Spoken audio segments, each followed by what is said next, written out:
நான் உங்கள் நாகை முருகன் பாடல் பாட போகிறேன். அனைத்து மக்களும் சப்ஸ்கிரைப் பண்ணவும், லைக் பண்ணவும்.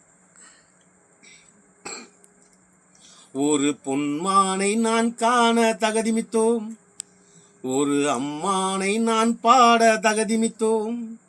ஒரு பொன்மானை நான் காண தகுதிமித்தோம், ஒரு அம்மானை நான் பாட தகுதிமித்தோம். சலங்கையிட்டால் ஒரு மாது சங்கீதம் நீ பாடு, சலங்கையிட்டால் ஒரு மாது சங்கீதம் நீ பாடு.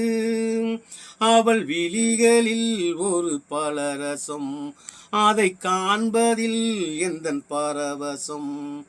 ஒரு பொன்மானை நான் காண தகுதிமித்தோம். தடகத்தில் மீன்றென்று காமத்தில் தடுமாறி தாமரை பூ மீது விழுந்தனவோ. இதை கண்ட வேகத்தில் பிரம்மனும் மோகத்தில் படைத்திட்ட பாகம்தான் உன் கண்களோ. காற்றில் அசைந்து வரும் அந்த வனத்து கிளி கால்கள் முளைத்ததென்று நடை போட்டாள்.